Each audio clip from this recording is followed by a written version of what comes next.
Welcome back. It's whiskey time. So we got some VDC here, also known as Virginia Distillery Co. This is their Brewers Coalition, American Single Malt, Goose Island, Bourbon County, Stout Cask finished, bottle and bond, 100 proof. I know that sounds like a mouthful, but it is worth it for this whiskey. So as you guys have grown to learn and will continue to learn more about, I love American single malt. I was actually a single malt whiskey drinker prior to even being a bourbon drinker, and Virginia Distillery Co. I found some years back, they were making some amazing American single malt before it's even gotten to the point of popularity that it is at now. They do this really cool series called the Brewers Coalition, and in this series they have partnered with multiple different breweries in using their barrel-aged stouts barrels to then throw some single malt whiskey into. They've done stuff with Boulevard Brewing Company, they've done stuff with Central Waters Brewing Company, Hardywood Park, Foothills Brewing,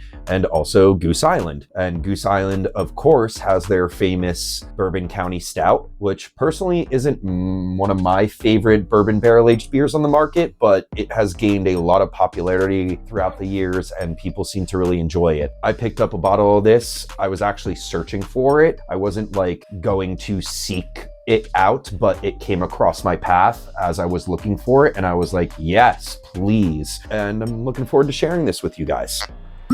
So as I said, this is an American single malt influenced by the robust characteristics that are within the Bourbon County Stout by Goose Island. It's made from 100% malted barley and then aged in ex-bourbon barrels for over 5 years. And then they finish it in the Goose Island Bourbon County Stout barrels that formerly had bourbon in it and then eventually had Goose Island's Bourbon County Stout in it. And then this whiskey. Oh, what a fun nose. VDC always produces phenomenal stuff. I don't think I've ever had a sleeper from them.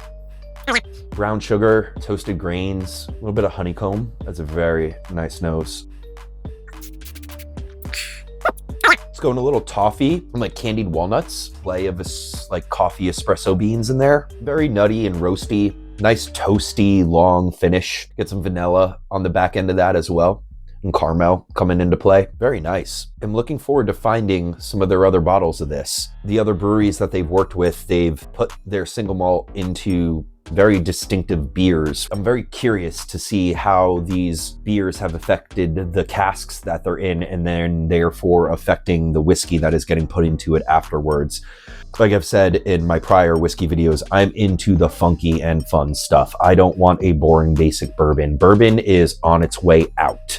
It's been for a while, and I've been saying that. I've loved bourbon, but it is very overplayed at this point and extremely overrated.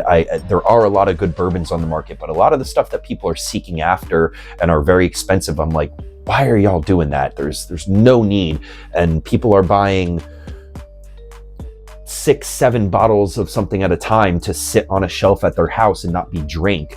Whiskey is meant to be drank and enjoyed and shared, not sit on a shelf to do nothing and you can make some money off of it eventually. And a lot of the times these people are buying bottles that aren't going to gain money over time. The stuff that's going to gain money over time is the Buffalo Trace kind of stuff, like if you're saving a bottle of Blanton's for 20 years or you have a Pappy in there, that's going to gain a little bit over time. The high-end Macallan lines or the high-end single malt Scotch lines from other places like Dalmore and stuff like that, those are going to gain money and characteristic over time. But we need to get away from this saving whiskey like it's gold kind of thing.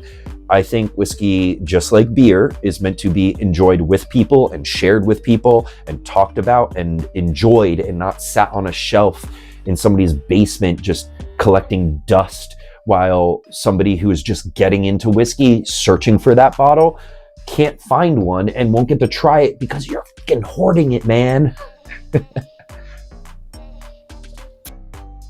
Despite all that, remember to always stay gold. Peace.